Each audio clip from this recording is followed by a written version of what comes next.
Thank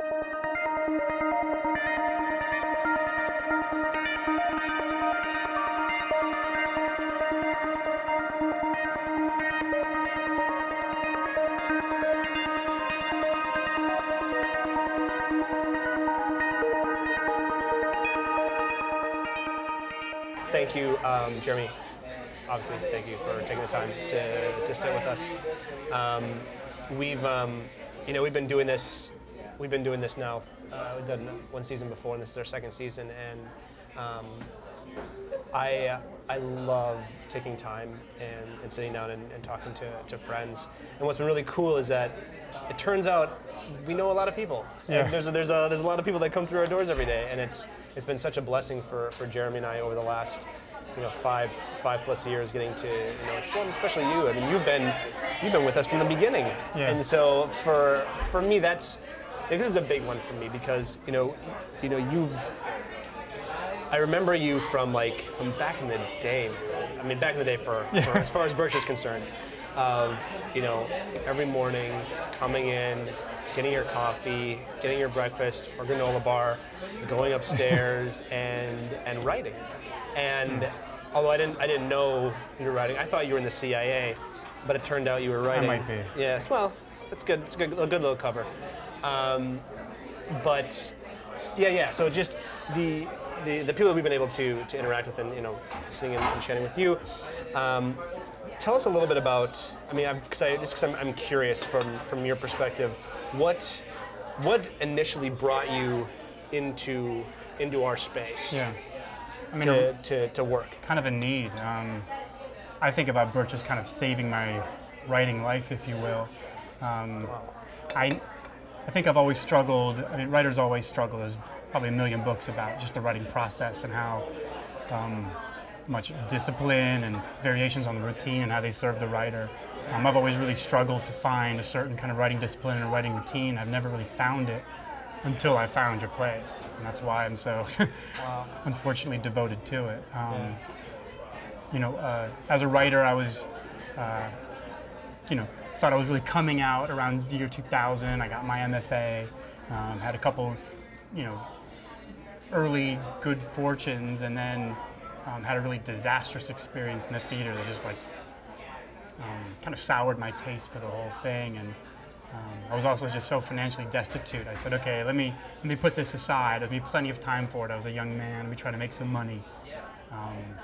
And the years kind of pile up real fast. Yeah. And I think there was just a part of me, for just being sort of, really open about it, that just never really believed in myself enough to think that I would actually do the work that it took to be a writer. Irrespective of how much talent or I thought I had, or craft or voice. I just never really believed I would have the cadence to do the work. I've always asked people I knew for counsel on that, and read everything I could about that routine, just never found what was good for me. And I finally just said, look, if I'm going to do this, I need to do it now, or it's just not going to happen. So I kind of negotiated a situation with my day job that would give me some kind of balance. And just without even realizing it, I just supplanted my morning work routine, just getting up and leaving the house. I said, I'm just going to go find a place I can go to. I knew, we can talk about coffee in a minute, but I knew coffee was going to need to be part of it. Yeah. So I tried some other places till I found your place, and it was immediately just the right place. It had the right mixture of public and private. It had the right atmosphere, the right coffee. And before I knew it, it was seeming like the easiest thing in the world. When you find the right thing, sometimes it's the easiest thing. It was the easiest thing in the world to come here and do the work, and I found that what had eluded me for so long just became natural. Yeah. And that's I was here. Now you've had you've been coming to us for over 4 years, right? I mean, that's about right. It's a good little chunk of time. Thank you, by the way, for doing that. I have a founder's card, which is near and dear to my heart. So. Well, thank you for that as well. That routine, that coming in every morning. Now you've created, is it three plays? Right? I wrote more than that. I mean, I wrote and rewrote 3 full-length plays. Yeah. which are still in process. I rewrite a lot. Several shorter works. For me, over that span of time, that is, that's just very prolific for me. Yeah. I'm a pretty deliberate writer, and I do a lot of rewriting, but those full lengths are, third and fourth drafts. Yeah. And that's a lot to produce for me. Yeah. I mean, it's a lot to produce. Period. Yeah. I mean, especially over that, I would say even a pretty condensed period of time to create that amount of work. It's not like you're, doing sitcoms or just quick, short films, things like that. I mean, we're talking about it's my Birch period, right? Yeah. If I think it's Van Gogh had a blue period, I got my Birch period. I will take that. Absolutely. So walk us through, when you're working on a play, how do you write? I mean, what are you as an artist trying to or working towards accomplishing? What are you looking to resolve through your writing? Well, I think what I try to resolve, the act of writing a play is trying to resolve something you can't resolve, or you can't resolve the time you begin to play. That's what it is for me. Yeah. I never know. This is on purpose and by design for me. I never know what I'm trying to say. I don't write morality plays. It doesn't get all wrapped up and neat with a bow to say, and this is what's good and this is what's bad. Yeah. If it's not dramatically complex enough that I don't know where I am in it, then it's not going to interest me enough to certainly write a full-length play, probably a play of any length. Yeah. A lot of the work I've done with those 3 plays, at least 2 of them, I think the spark of them came from when I went to Croatia and Bosnia. I had these 2 very close friends who were Bosnian refugees, and I never thought of them that way. I just think of them as these 2 sisters who are just 2 of the funniest, most interesting people I know. Yeah. And then I just went with them on a simple vacation to where they're from, and we had a great time. And what I thought I'd do is, I'm going to get on the Wikipedia page. I'm a smart guy. I spent a couple hours reading about Bosnia, and I knew there was a war or something there. And after a few hours of just kind of falling down that wormhole, I was like, I'm not at the beginning of being able to understand what the hell happened 20 years before I'm in this place. Just walking around for a couple weeks, looking at part of the rebuild of Sarajevo. I don't know. I had a sense that Nikola Tesla was from there. I knew these friends of mine were from there. I'm interested in those people. And I felt like kind of a fucking dunce for knowing nothing. Yeah. So when I know nothing and I feel like a dunce and it seems relevant in some way, I just go try to figure it out. And I'm not writing plays about the war per se, but maybe just about, as ignorant as I was, just became something I felt like I had to kind of try to make some sense of. Yeah. So the first play that I really said, okay, I really interviewed my own friends to try to understand what their path through it was, and did a bunch of just metric shit ton of research on my own, which about probably one of the least understandable things there is. And I wrote this play called Elevation, which still needs a lot of rewriting, but it's kind of about kind of an ignorant, lost American kid trying to put himself in a really big dramatic story about genocide. Just something sort of should be, I don't know if should or not, but it's sort of an untouchable subject. And just using it as a way for him to cope with his own kind of American adolescence. Yeah. And then the second play, I just started learning a lot about Nikola Tesla. I have a lot of scientific and neuroscientific curiosity. It's just a subject I study on my own. So that play Proximity is what I'm really rewriting heavily now. So when I show up here in the morning, you'll know what I'm working on. Yeah. Is kind of a love triangle between an Air Force science researcher in the early 90s, while the war is going on, not really necessarily so engaged in trying to stop that war, but that is the war where drones were first deployed in an actual war arena. So she's working on improving those, but it's really kind of a love triangle between her sandwich delivery guy and a hallucination of Nikola Tesla, who's like her hero. Yeah. So that's what that play is. That's some really heavy stuff, man. I wasn't aware of that. So that's That's really interesting.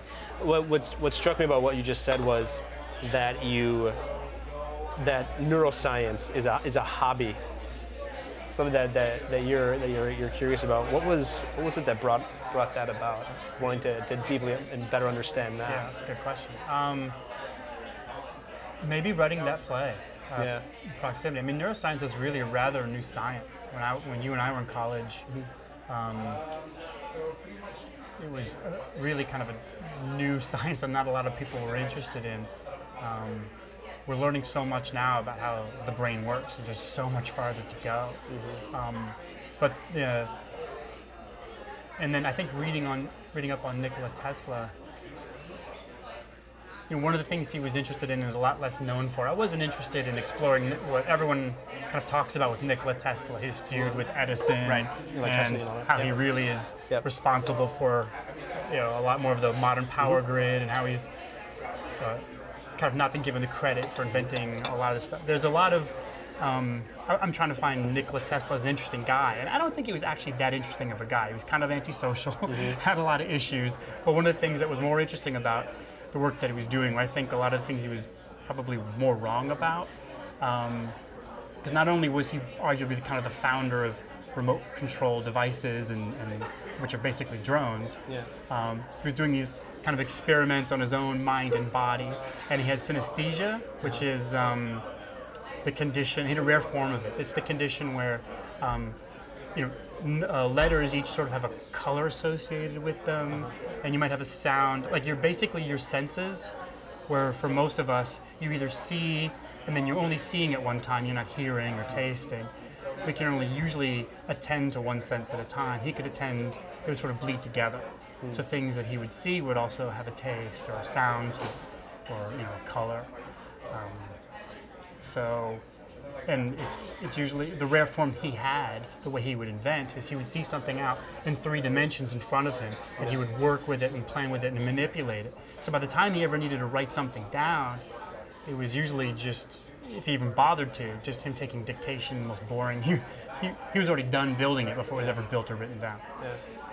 So I had to learn about that, I feel like, to understand him, and that is certainly something that got me interested in the brain and how it works and how it went along with that. So. Well, I think that too, as I would imagine as a writer, that there are some writers who BS, right? And they will they will contrive certain elements of what they're writing without exploring that body of work, that what you were just describing. But the converse is also, not to interrupt you, the converse can get you in a lot of trouble. How so? So much research, you end up getting lost in the research and you forget to tell just a basic human story. Right. So a lot of these rewrites I'm talking about are just letting the research go, letting neuroscience go, letting the war go, and reminding myself to just dramatize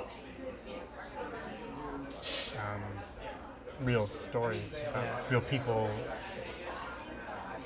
Being a playwright is more like being a journalist than any other kind of writer. If you do your other work correctly, you get to a point where you can just let it go. You're just hearing voices, and you're just writing down what they say you do. If you can get to that point, you're actually really writing plays. That's what we're always trying to do. Do you find now, as being a parent and a husband, now having a family and one on the way? Congratulations! Awesome. Thank you.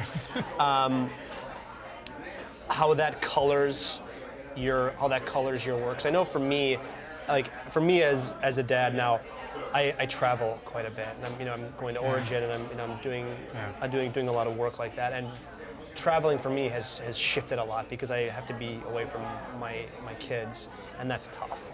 And so what I'm curious about for you is how in the way that you write, how does being a parent kind of color that now? Now that, because obviously you're fully aware that when you're a parent, everything shifts, right? Everything shifts. And so, one, how are you able to kind of maintain that continuity? day in and day out through your writing? And also, how has being a parent influenced and helped grow your writing? I'm very curious. Logistically, it's a lot harder. But it also helps. The scarcity of time sometimes structures the time itself. I'm not trying to say that to sound deep or like make a quote, but there isn't enough time to fuck around. So knowing that makes procrastinating harder for me. With a second kid on the way, I'm nervous and concerned if that scarcity of time becomes too scarce. But the routine certainly helps. My wife's supportive. She's in the theater, so she kind of gets it. And we try to treat it like a job together as much as we can. As a person, I'm an emotional mess. It's a level of love without degrading the love I have for my wife, the love I have for you. Thanks, buddy. It's a level that I wasn't sure. I couldn't have never have located it in myself or knew it was there. I'm a cliche. I watch commercials about, I don't know, Advair. Some kid has asthma. And I have to turn it off because you can just it's such an innate understanding of the stakes around life, I think, because it's a lot easier to think about losing yourself or losing someone else, but if something happened to that kid, God forbid. So, you can talk to yourself without realizing you're talking to yourself in certain terms and just set yourself off. So, I guess playwriting is about writing about characters who are in high-stakes situations. Otherwise, they wouldn't be compelled to be desperate enough or motivated enough to try to change something right now. It's not dramatically interesting. Those are the times you're choosing to write about as a play. People live 80-year-long lives, and you're usually dramatizing, an hour or two, really, of real time. What hour or two do you choose to dramatize? The times when people are most motivated to have to change something. So I think as a parent, I don't know, it's just more natural for me to understand when the stakes are highest, because fathers know that. Yeah, they do. I think that's really well put. I'm really happy that you said that. So, a couple of things I wanted to chat with you about. You've obviously seen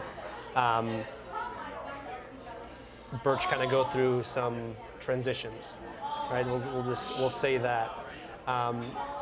What has been something and speak candidly, please. Okay. What has been something that you have either found, really positive, or something that you feel may have been lost in when we shifted from down the street, because you were a library regular. I mean, the most.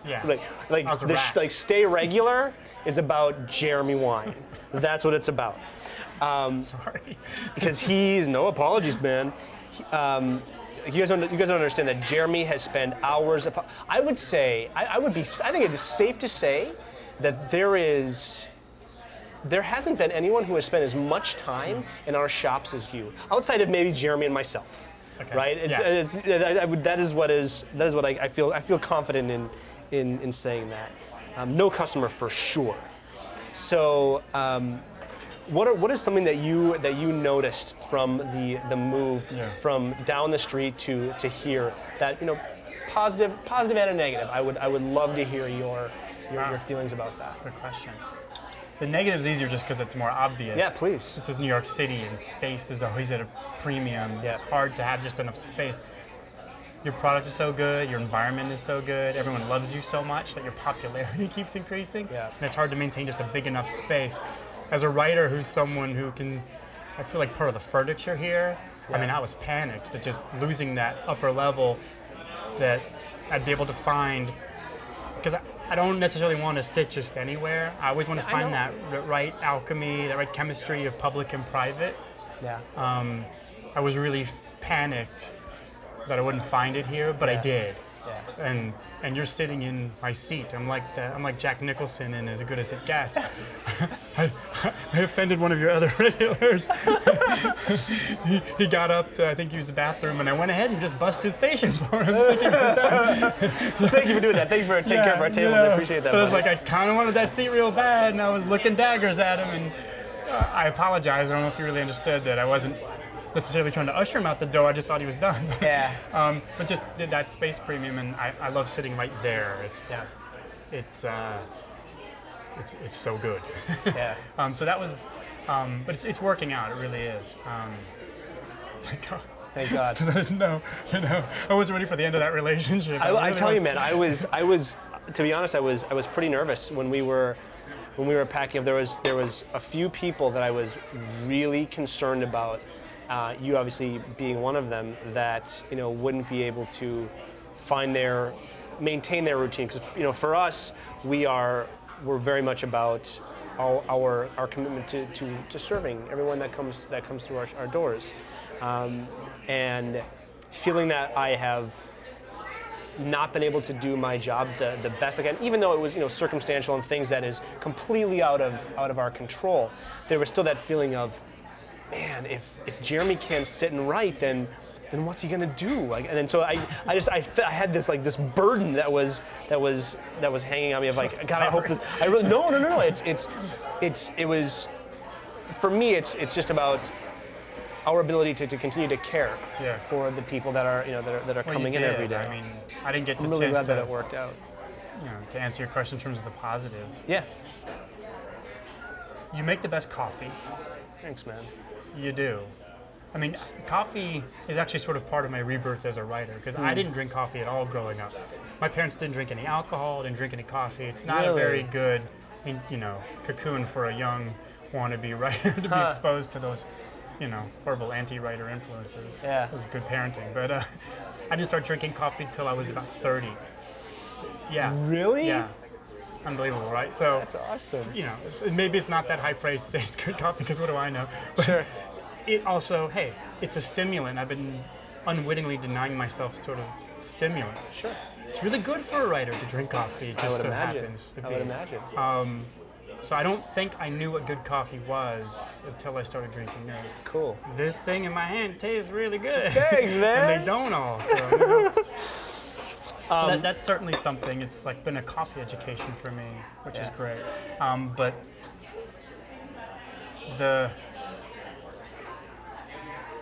no matter where it was, down the street or here or the other locations I've gone to, I'm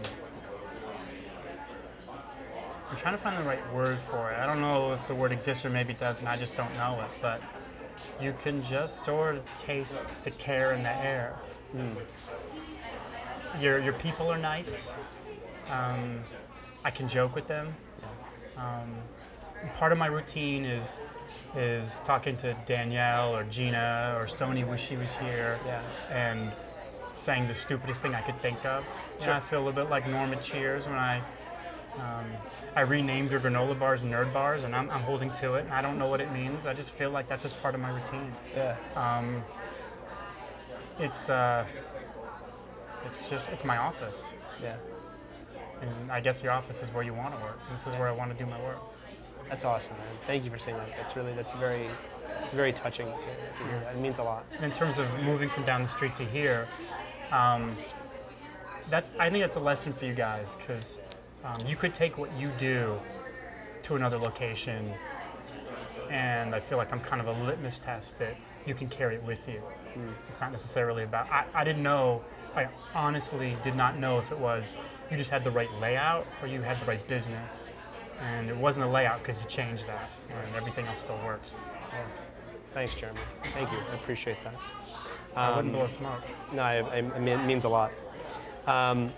So I want to jump into the final part of our conversation, and this is where things get tricky.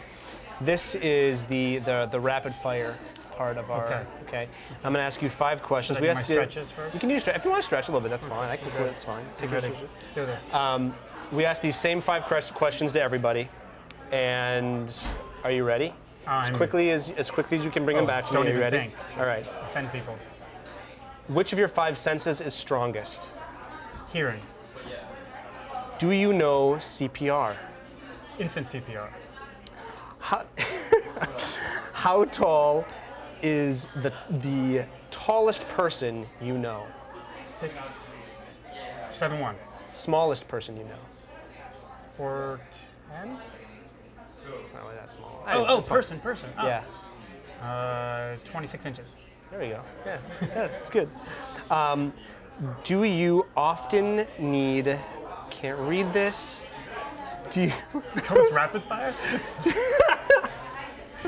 I can't read this question. We're moving to the next question. Pass. Are you? I'm gonna pass. Are you a sore loser?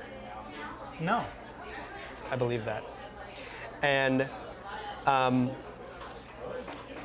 how old were you when you had your first beer? 9. Yeah, good. Yeah. That's fair enough. You know.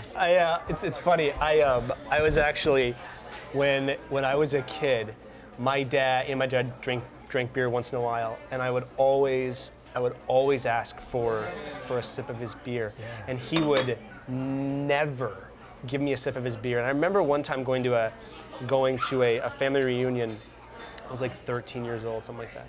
And a kid that was my cousin, we were sitting around a campfire, and my cousin, who was also 13, took his dad's beer and just started drinking it.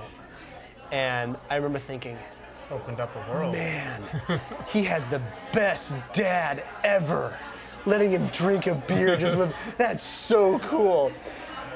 Many years later, very grateful that my father did what he did with me, and things turned out the way that they did. So now that you're a father, what's the plan? Yeah, we're gonna kind of keep some parameters around it a little bit, keep it a little more structured. Jeremy, thanks for taking the time. I know it's a Saturday during the holidays, and I'm really grateful. One, that you took the time out of your day to away from your family to come and spend it with us, and 2, for being as awesome as you've been with us for the last 4 years. It's really been, for me personally, it is why we do what we do. Yeah. So I am very grateful for you as a person coming into our business and patronizing us every day the way that you do. I hope you guys understand. I mean, before you knew me or I existed, if you hadn't have done what you did, I don't know if I could have done what I did. That's awesome. So thank you. Whatever success I have, I hope you understand you're a part of it. Thank you, brother. Thank you. Really appreciate it. Thanks so much.